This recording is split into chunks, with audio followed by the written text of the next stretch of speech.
Quoi de plus américain que le nord-est des États-Unis? Les crabes de la baie de Chesapeake, peut-être. Aujourd'hui, je vais découvrir le cœur de l'Amérique. De l'époque coloniale jusqu'à la naissance de la culture pop. Mais va falloir s'accrocher, ça va secouer. Pas vrai?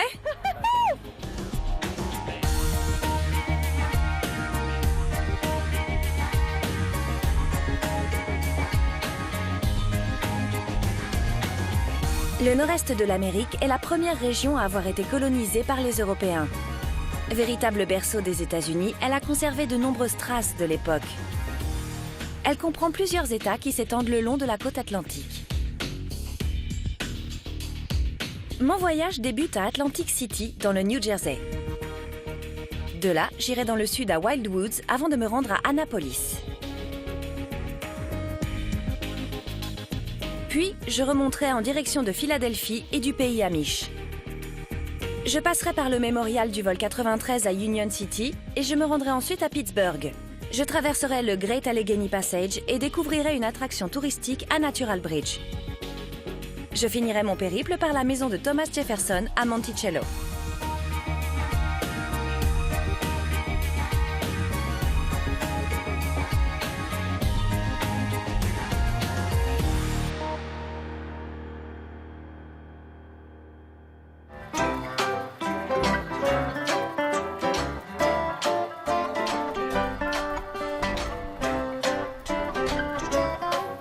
Je suis dans le sud du New Jersey. Ici, pas de petites pépées, de gangsters, ni de cadavres. Non, juste des touristes venus profiter des plages et des promenades. Commençons par la plus connue, celle d'Atlantic City.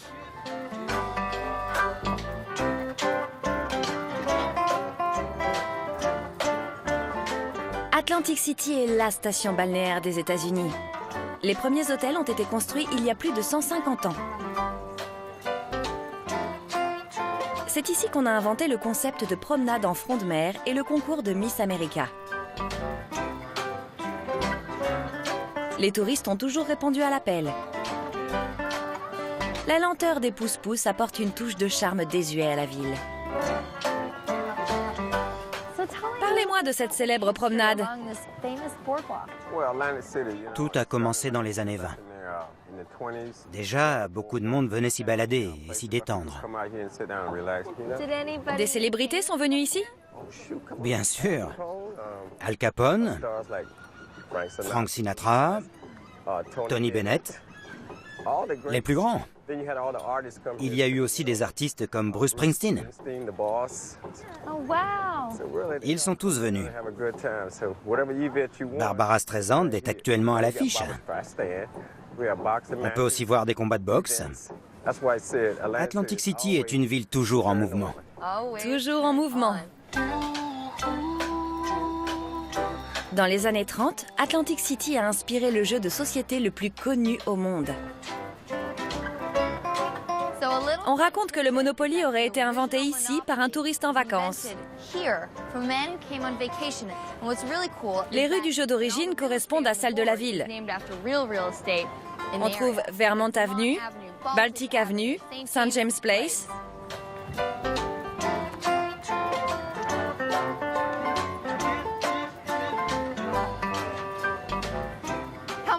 Jusqu'où on peut aller avec ce truc? En général, les gens ne veulent pas marcher. Ils sont là pour se détendre. Ok, c'est parti. C'est parti! Sans les mains. C'est agréable.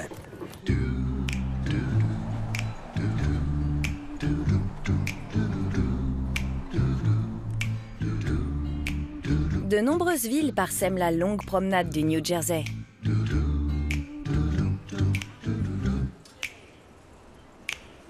Situé à l'extrême sud, Wildwoods se distingue par son style rétro. Un festival 50s a justement lieu ce week-end. Salut Brianna! Salut Jim! Bienvenue dans les années 50! J'adore cette période. C'était une bonne époque.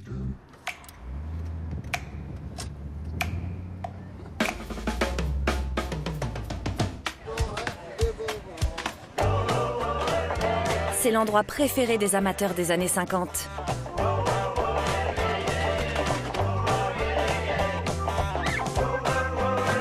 À l'époque des débuts du rock'n'roll, les touristes pouvaient voir jouer chaque été à Wildwoods les meilleurs groupes de rock et de doo-wop du moment.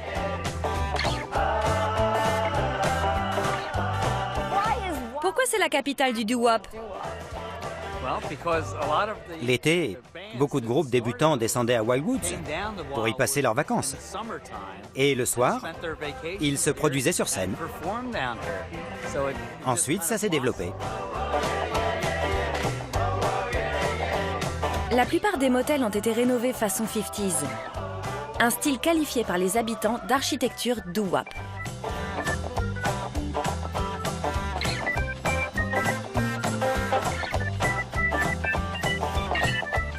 Dans mon hôtel, une soirée 50s bat son plein. Elle est organisée par un groupe de clients qui viennent chaque année au festival de Wildwoods.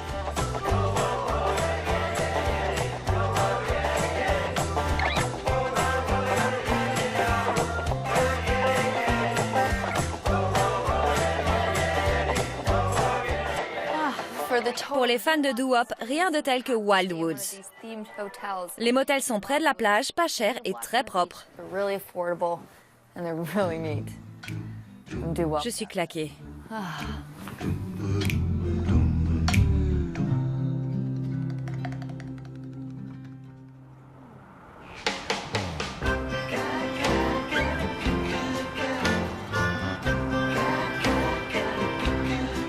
De Cape May, je traverse le Delaware pour me rendre à Annapolis.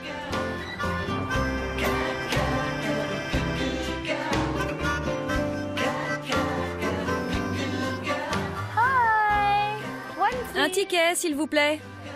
Voici 25,50 $. Je vais tout au bout. Je vois le ferry. Le voilà.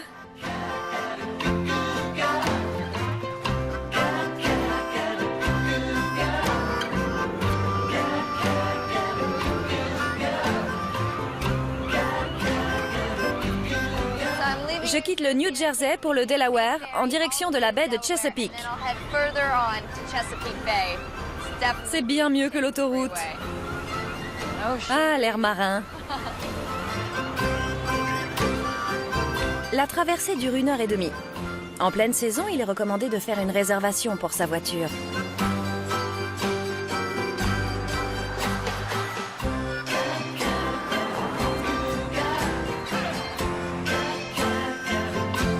La baie de Chesapeake mesure 320 km de long et 50 km de large. C'est le plus grand estuaire des États-Unis. Il est alimenté par plus de 150 affluents qui se jettent dans l'Atlantique.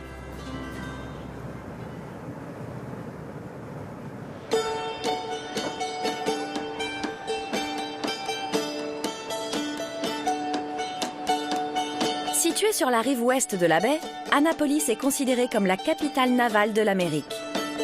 La ville organise de nombreux événements nautiques, comme ce rassemblement de voiliers. C'est également ici que se trouve la prestigieuse Académie navale. Restaurant préféré des habitants, le Chicken Roost respecte une tradition pour le moins patriotique. Mesdames et messieurs, bienvenue au Chicken Roost. Comme tous les jours de la semaine depuis 22 ans, nous allons prêter serment d'allégeance au drapeau des États-Unis d'Amérique. Vous êtes invités à vous tourner vers le drapeau situé en face de moi.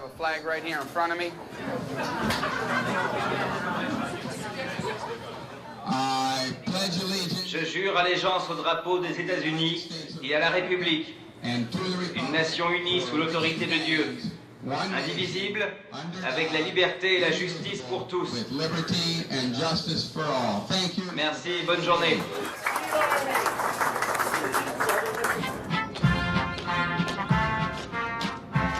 Le patriotisme est omniprésent à Annapolis, probablement en raison de la présence de l'Académie navale depuis 1845. Bonjour. Bonjour, Je m'appelle Brianna. aspirant Caroline Wu. Je ne m'attendais pas à tomber sur une femme, en fait. Aspirant est le terme employé pour désigner les étudiants de l'Académie navale. Il vient de l'époque où les garçons qui voulaient devenir marins vivaient à bord des bateaux avec les officiers et les recrues.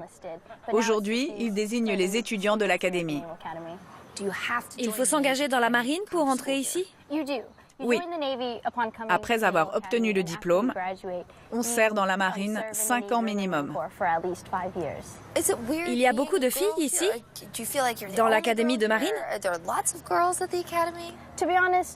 Il n'y a que 20% de femmes, enfin environ. En ce qui me concerne, ça ne m'a jamais posé de problème d'être une femme. Vous pouvez me faire visiter? Avec plaisir.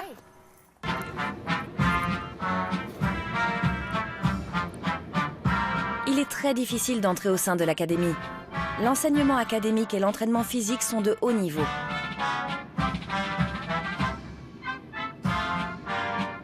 Les étudiants doivent aussi respecter un règlement très strict, plus particulièrement les élèves de première année. Le chemin que nous empruntons est pavé. Seules les élites peuvent l'emprunter.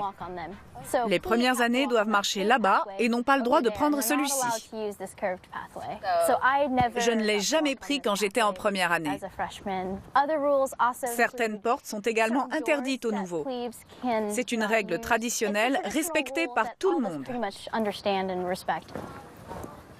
On dirait un rassemblement.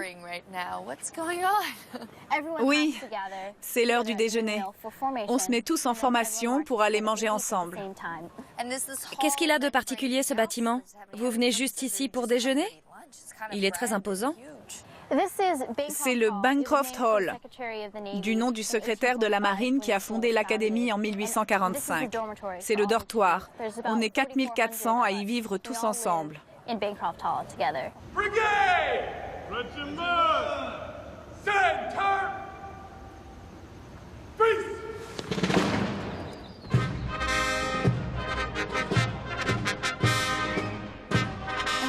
Comment faites-vous pour vous reconnaître? Les insignes sur les cols et les bandes sur les manches nous permettent de connaître les grades.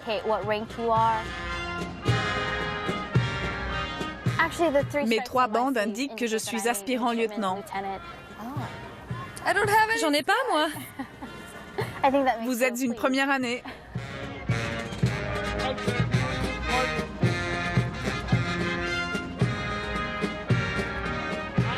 Midi pile. Les 4400 aspirants de l'académie se dirigent vers le réfectoire. J'ai comme une petite faim, moi aussi.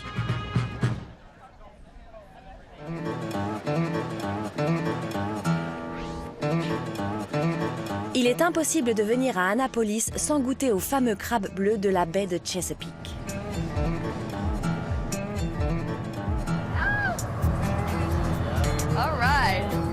Tous les matins, Josh Hazen pêche le crabe dès l'aube. Ça y est, je porte la tenue réglementaire.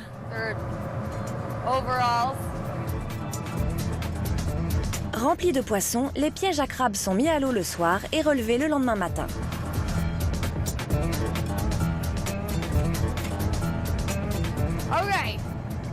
Je vais remonter mon panier, c'est ça?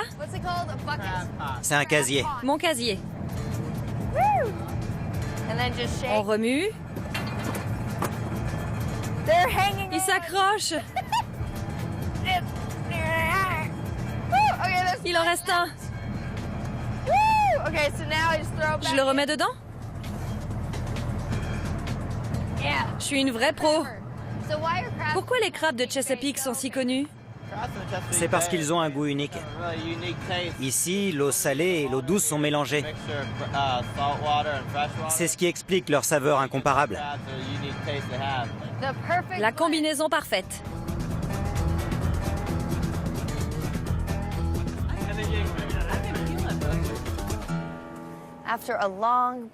Je vais enfin goûter le fruit de mon labeur. Je vais découvrir la saveur du crabe bleu de la baie de Chesapeake. Prêt?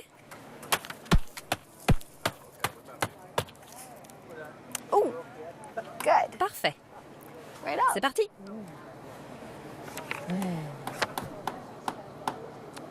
C'est bon. Je remonte vers le nord et traverse la vallée du Brandywine en direction de Philadelphie.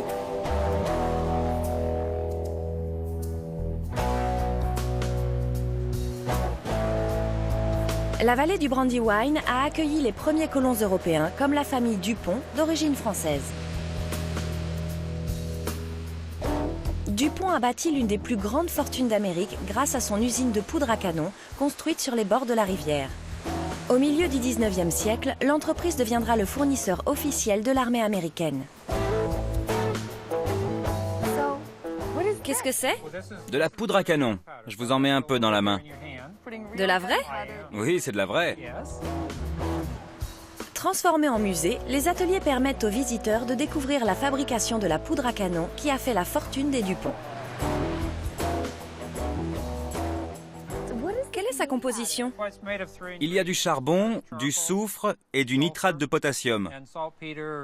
Ils sont mélangés à l'aide de ces broyeuses. Ce type de poudre était utilisé pendant la guerre d'indépendance et la guerre de sécession.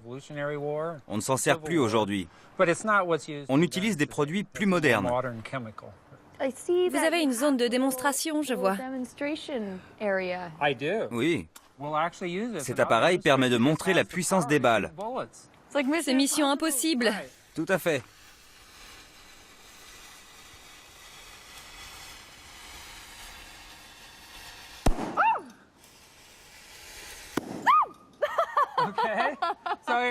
Et voilà le résultat. Ça sent le cierge magique. Oui, ça sent le soufre. C'est un des composants. Je me rends à présent à Philadelphie.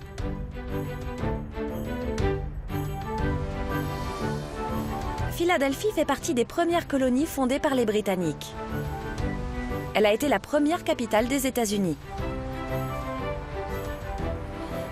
C'est ici que les pères fondateurs de l'Amérique ont créé une toute nouvelle nation.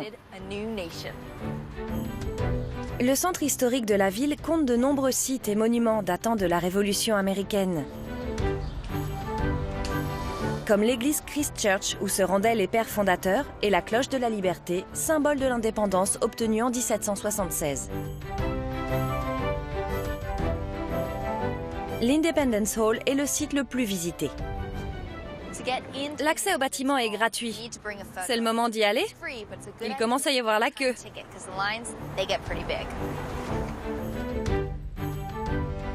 Le mobilier des salles publiques est la réplique de celui présent lors de la rédaction de la Déclaration d'indépendance et de la Constitution. Encriers et plumes y compris.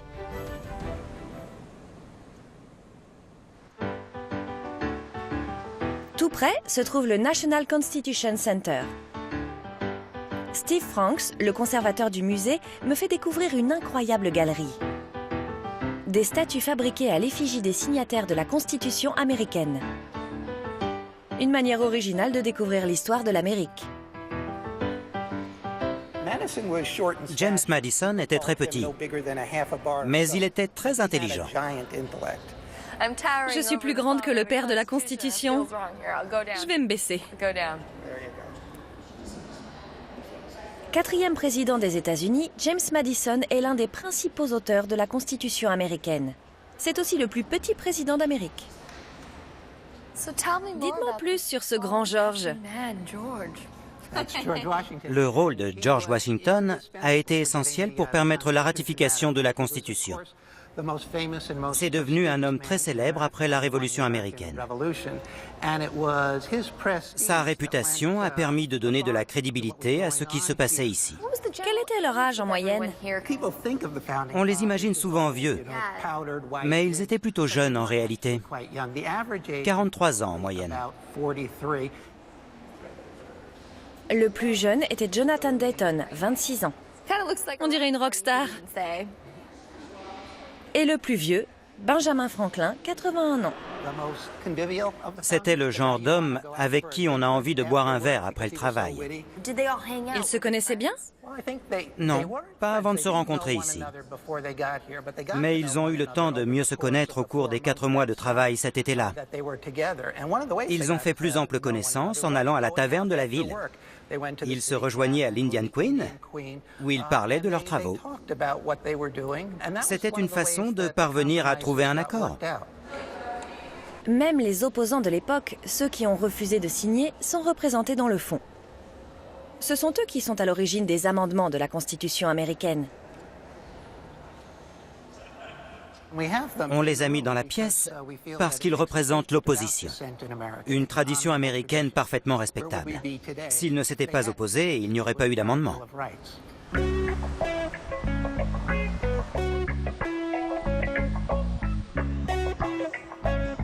Philadelphie est aussi connue pour une étrange spécialité culinaire. Les habitants raffolent d'un curieux sandwich garni de fines tranches de bœuf et enduit de fromage fondu industriel jaunâtre, le cheese steak.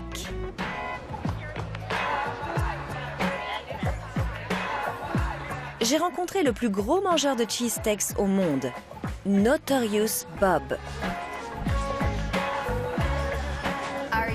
Notorious Bob? Oui, c'est moi. Bonsoir. Bonsoir. Je suis très heureuse de découvrir le cheesesteak avec toi. Il y a différentes façons de commander. Tu dis un cheesesteak with, With, c'est le fromage. Si tu veux des oignons, tu dis with en plus. with. Voilà. Ou sans. D'accord. With wheat, c'est un cheese with avec des oignons. With. Non, with wheat. With. Le cheesesteak se mange généralement avec du fromage. Bon, j'y vais. Un with. Un whiz-wheat? S'il vous plaît. Et avec ça? Sans oignons pour moi. J'ai mangé 13 cheesesteaks en 60 minutes. C'est le record du monde. Je l'ai établi ici parce que c'est le meilleur cheesesteak de la ville. C'est la maison du cheesesteak. Voilà pour vous. Merci. Bonne soirée. Merci. Bon appétit. Ça devrait aller. Tu vas manger ton premier cheesesteak? Tout à fait. C'est le moment de vérité.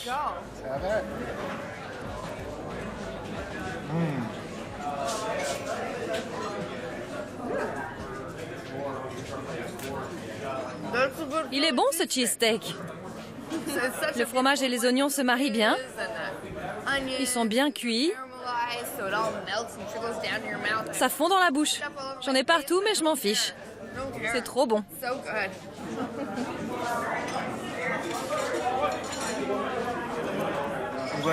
Je suis content que tu aimes ça. Tous les cheesesteaks de Philadelphie se considèrent comme les meilleurs. Il doit y avoir une grosse concurrence. Oui, tout le monde prétend avoir le meilleur cheesesteak. Quand tu as choisi un restaurant, tu ne peux plus aller ailleurs. Si tu vas chez Jim, tu deviens un client de chez Jim. Pareil pour Gino. Même si Pat est en face, ça ne se fait pas de changer. C'est une histoire de fidélité. Une fois que tu as choisi un cheesesteak, tu es lié à vie. Tu es marié avec lui. Oui. C'est du sérieux? Nous quittons le Jim's pour aller au croisement entre la 9e rue et East Passyunk Avenue où 2 cheesesteaks se défient dans la nuit. Après tirage au sort, on a choisi le Geno's. J'aimerais bien te voir en action. C'est vrai que j'ai jamais mangé aussi lentement de ma vie. Montre-nous alors. Tu me permets d'aller plus vite? Oui. 3, 2, 1, go!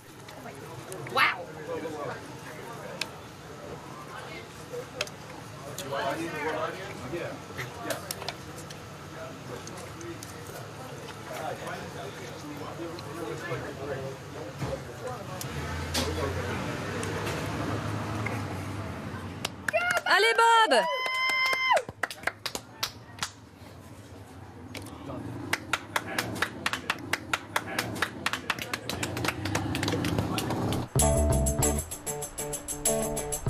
Comme quoi, les pères fondateurs ne sont pas les seuls personnages illustres de Philadelphie.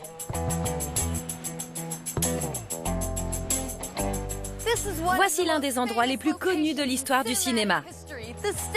Les fameuses marches du musée d'art de Philadelphie que Rocky monte dans son film. Chaque année, des milliers de touristes viennent rejouer la scène. Adrienne!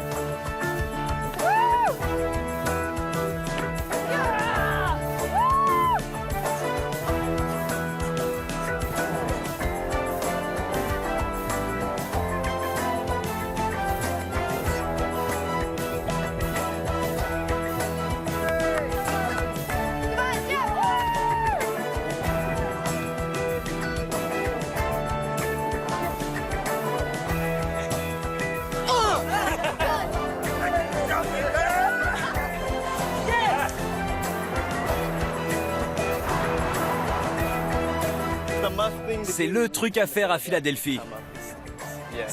Il faut monter les escaliers en courant. Et quoi d'autre? Acheter un cheesesteak. Tu as monté les escaliers avec ça? L'autre moitié est là. Je veux pas le savoir.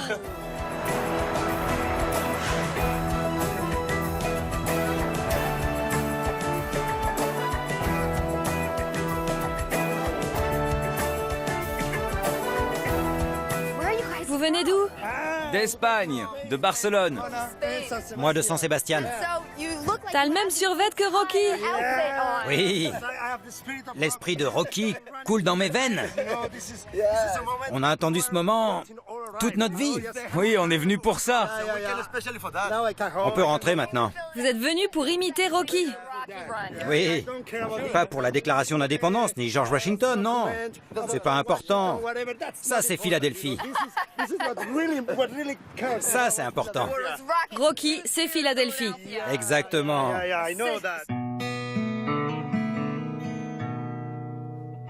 Je quitte Philadelphie pour les terres fertiles de Pennsylvanie.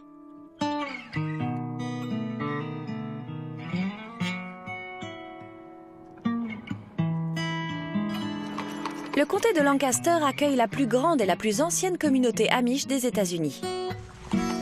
Ses membres respectent un mode de vie simple fondé au XVIIIe siècle. S'ils acceptent la présence d'étrangers, il est difficile de les rencontrer. Heureusement, frère Jack Meyer a accepté de nous parler.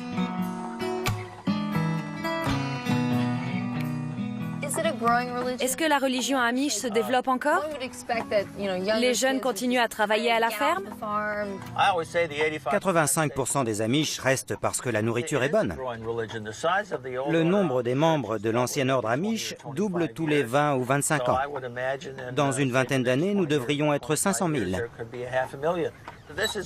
Toutes ces fermes appartiennent à des Amish. Ces fermes et ces maisons ont été construites selon un certain style considéré comme acceptable. Certaines ont des volets et d'autres pas. Celle-là, là-bas, n'a pas été construite par un Amish, mais par un Ménonite, je crois. L'Amish qui l'a acheté a immédiatement retiré les volets. Ici, les Amish n'acceptent aucune décoration. Aucune maison n'a de volets. Ils ont tous été enlevés. Quel est le sens d'une vie austère? C'est une façon de se concentrer sur les choses profondes, qui ont de la valeur, qui sont essentielles.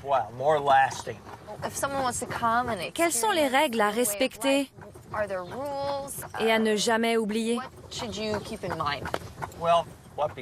La plus importante concerne l'image. En général, les Amish ne se laissent pas photographier. Mais c'est un choix individuel. Personnellement, ça ne me dérange pas d'être filmé avec vous. Parce que je considère que tout ça a un but. Les Amish sont apparentés aux Ménonites, des colons d'origine allemande qui ont quitté l'Europe au XVIIIe siècle pour échapper aux persécutions religieuses. Si la communauté est parvenue à rester à l'écart de 200 ans d'évolution culturelle et sociale, il existe des différences de croyances et de mode de vie. Certains frères se déplacent en carriole tirée par des chevaux. D'autres utilisent la voiture. Certains Ménonites sont très stricts et refusent de monter dedans. Certains Amish mettent des pneus sur les roues de leur buggy et d'autres utilisent à la fois des chevaux et l'électricité. Pourquoi toutes ces différences? Une fois encore, c'est une histoire de choix. C'est une façon de se rapprocher de Dieu et de se détourner du terrestre. D'accord. Le cheval permet de mieux rassembler la famille. D'où le débat sur le fait d'utiliser des pneus ou pas. Exactement. Certains ont des roues en acier et d'autres des pneus. Et vous? J'utilise des pneus parce que je roule beaucoup et parce que la commune nous a demandé de préserver les routes. Voilà pourquoi. Vous n'en avez pas assez des touristes qui vous dévisagent? Non, pas vraiment. Nous avons un dicton à ce sujet. Ils se moquent de nous parce que nous sommes différents. Eux nous font sourire parce qu'ils sont tous pareils. Si les Amish rejettent les valeurs du monde moderne, ce n'est pas le cas pour l'argent. Dans les villages, les rues principales sont remplies de boutiques. Seule la moitié de la communauté exploite la terre. Beaucoup d'entre eux ont choisi de travailler dans le tourisme. Mais il reste des boutiques dédiées au commerce entre Amish.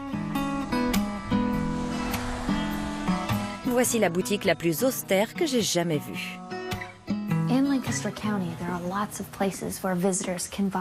Le comté de Lancaster compte de nombreuses boutiques où l'on peut acheter des produits 100% Amish. Je suis chez le chapelier Irish Town où l'on trouve deux modèles, le chapeau de paille et le chapeau noir. C'est tout.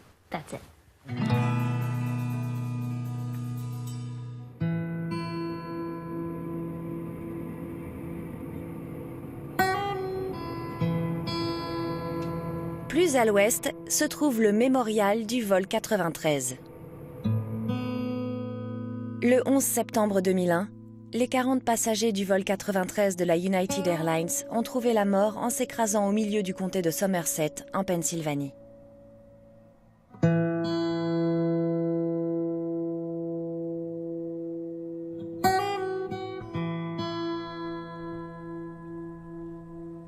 Sur le lieu de la tragédie, un mémorial encore en construction accueille chaque année plusieurs milliers de visiteurs.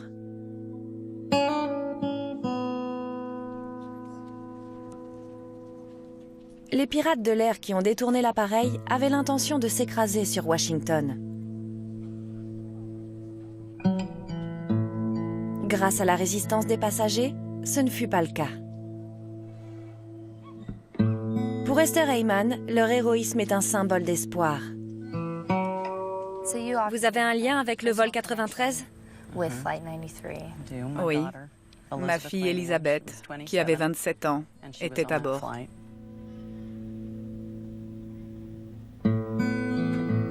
Des panneaux dédiés à chaque victime reproduisent la trajectoire de l'avion. D'autres monuments commémoratifs seront rajoutés en fonction des dons collectés. Comment décrire ce drame à quelqu'un qui n'a pas été directement touché? Il faut rappeler le contexte et dire qu'il y avait dans l'avion ce jour-là un groupe de fanatiques dont l'intention était de s'en prendre à l'Amérique.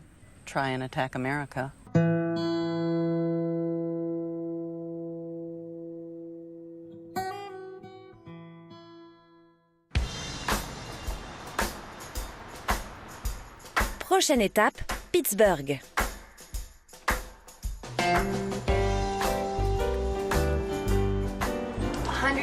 Il y a un siècle, Pittsburgh représentait le cœur de l'industrie américaine. Surnommée l'usine du monde, on y produisait du charbon, du verre et de l'acier. Autrefois ville de millionnaires et d'ouvriers, elle a su accueillir le voyageur et renaître de ses cendres.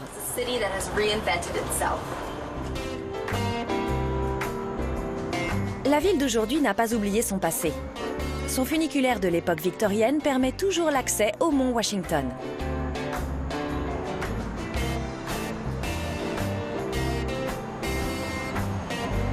Aujourd'hui, l'écologie et la nature tentent de faire oublier l'image de la ville industrielle et polluée.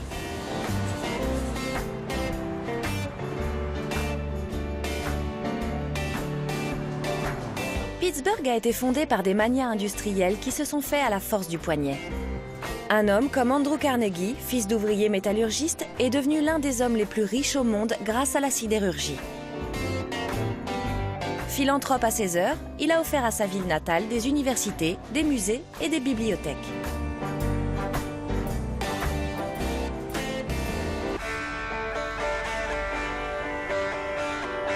Plus récemment, un autre enfant d'ouvrier a offert un nouveau musée à Pittsburgh.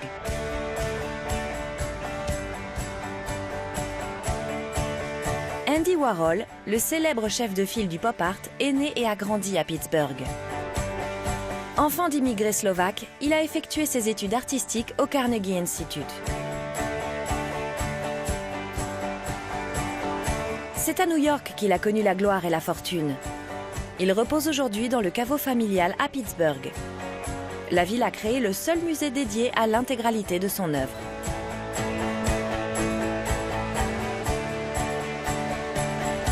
Andy Warhol est connu pour ses sérigraphies de photos de célébrités et ses peintures de boîtes de soupe. Le musée couvre l'ensemble de l'œuvre de l'artiste. On y trouve ses travaux publicitaires des années 50, ainsi que ses œuvres de la période pop art, comme les nuages d'argent.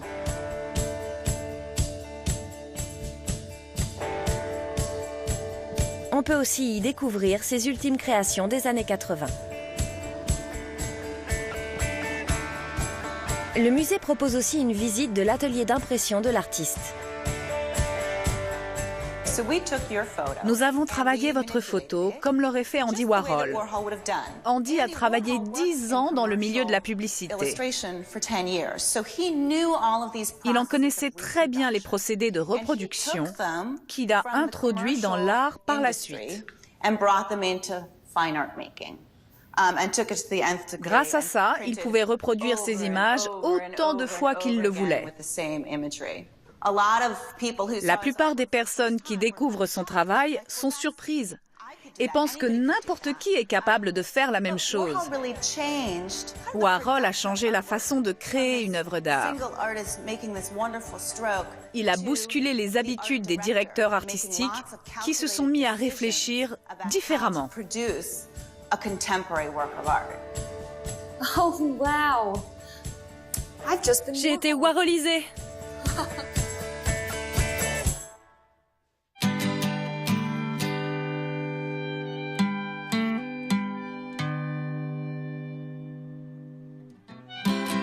Je quitte Pittsburgh pour la petite ville d'Ohiopyle.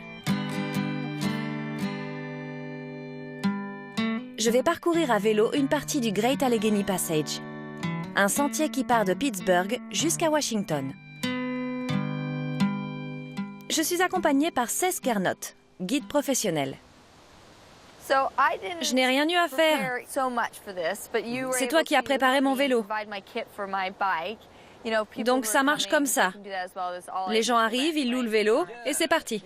Oui, tout simplement. Il y a des relais sur tout le parcours qui sont là pour fournir tout ce dont les randonneurs ont besoin. Les casques, les vélos, les sacoches, les sacs et même les bouteilles d'eau. On peut se rendre directement à Pittsburgh ou à Washington et commencer la randonnée de là-bas. Quelle est la longueur du parcours? 540 km. On va en faire 65 aujourd'hui. 65, c'est parti. Allez. Je te suis. Tu connais la route? On peut pas se perdre, il n'y a qu'un chemin. Ouais, tu vas tout droit et tout ira bien.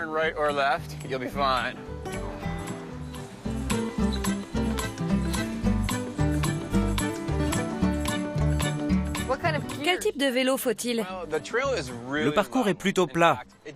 Il traverse la ligne de partage des eaux de manière très progressive. On a une côte très douce, suivie d'une pente très douce également. C'est pour ça qu'on conseille d'utiliser un vélo hybride. Pas besoin d'un gros VTT ni d'un vélo de course.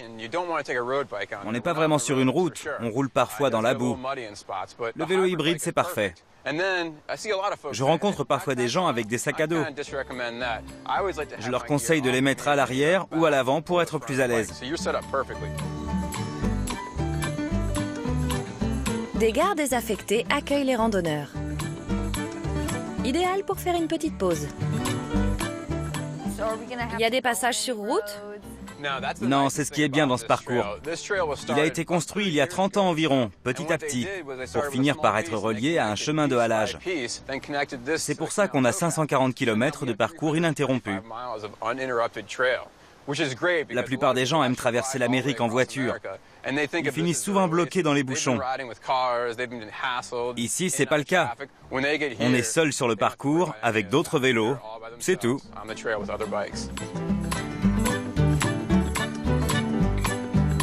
Une partie du parcours suit une ancienne voie ferrée. Elle traverse plusieurs ponts comme le viaduc de Salisbury, haut de 30 mètres. Et à la fin de la journée, rien de tel qu'un bed and breakfast pour passer la nuit. Au Great Allegheny Passage. Chin. Chin.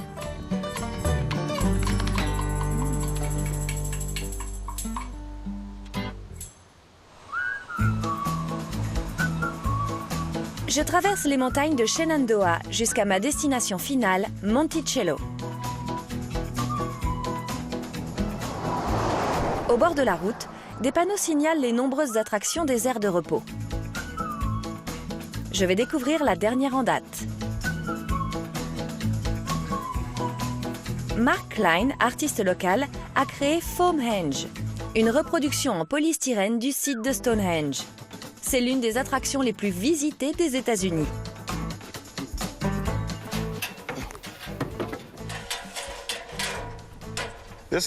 On a disposé les blocs comme à Stonehenge. C'est la même taille. C'est lourd? Ça fait 70 kilos environ. Là, on installe la lentille. J'ai dû faire quelques réparations. On va le monter tout en haut. De nombreux historiens et anthropologues cherchent encore à percer le mystère de Stonehenge. Il semblerait qu'en Virginie, un homme ait trouvé la réponse. Alors? Merci, mais gardez le secret.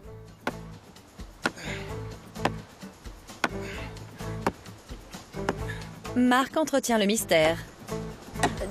J'ai l'impression que c'est bien trop beau pour être une blague. Pas vrai? Regarde ce paysage. Quand les gens ont entendu parler de Foamhenge pour la première fois, ils ont cru à une blague. Pourtant, ce que je fais est sérieux. D'une certaine manière, je pense que ce site guérit réellement les gens. C'est très sérieux. On peut soigner les gens par l'humour, en les faisant rire. On sait que le rire guérit. Donc, même si les gens rient de mon travail, ça ne me gêne pas.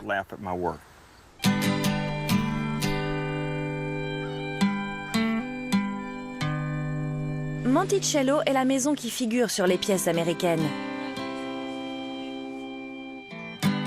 Chaque recoin a été conçu par Thomas Jefferson, l'un des pères fondateurs. Malgré les nombreuses obligations qui l'ont conduit loin de chez lui, comme la rédaction de la Déclaration d'indépendance et la charge de président des États-Unis, il a toujours eu avec Monticello un lien indéfectible. Il l'a construite pendant 40 ans au gré de ses voyages en Europe et de son imagination.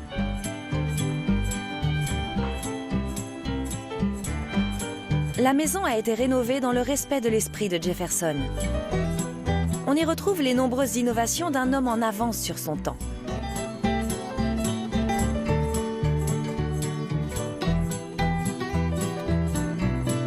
Dans un souci pratique, il a construit sa chambre au milieu de 2 pièces, le dressing et le bureau.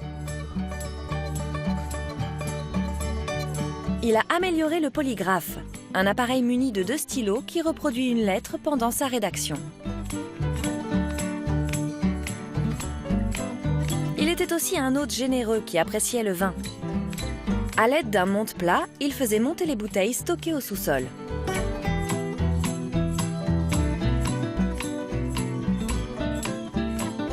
Le jardin illustre le côté visionnaire de l'homme. Son jardin, le coin des légumes surtout, montre toute son ingéniosité. La passion de Thomas Jefferson pour le jardinage reflète ses convictions politiques. Il a essayé d'introduire des plantes utiles aux Américains afin qu'ils soient plus autonomes et ne dépendent pas des importations. Il avait déjà adopté la philosophie actuelle « acheter sain, acheter local ». Il a tenté de fabriquer de l'huile de graines de sésame pour éviter d'importer de l'huile d'olive d'Europe qui, en plus, a tendance à rancir. C'est pour ça que c'était un précurseur? Tout ça semble si évident. C'était révolutionnaire. Peu de personnes faisaient pousser du sésame. Il a été introduit aux États-Unis par les esclaves africains. Ça, c'est du chou marin. Il vient des côtes britanniques. Les pots sont utilisés au moment des premières pousses du printemps pour le faire blanchir. Pour moi, l'Amérique est un mélange de différentes cultures. Ce jardin en est le parfait exemple. Exactement. Il recevait beaucoup d'espèces de légumes des 4 coins du monde, et notamment d'Amérique, comme celui-ci par exemple. Elle provient d'Amérique du Sud. C'est une espèce de piment appelé piment oiseau. C'est fort? C'est à peine comestible. Seuls les oiseaux peuvent le manger parce qu'ils n'ont pas de papilles gustatives. Jefferson était très lyrique au sujet de ses jardins. Il les évoque de très belle manière dans ses écrits. Il adorait la nature. Il éprouvait de l'affection pour chaque bourgeon qu'il voyait éclore.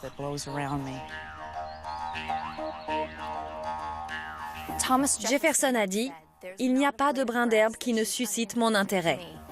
Je le comprends parfaitement. Au cours de ce voyage, j'ai réalisé que dans la vie, les détails ont leur importance.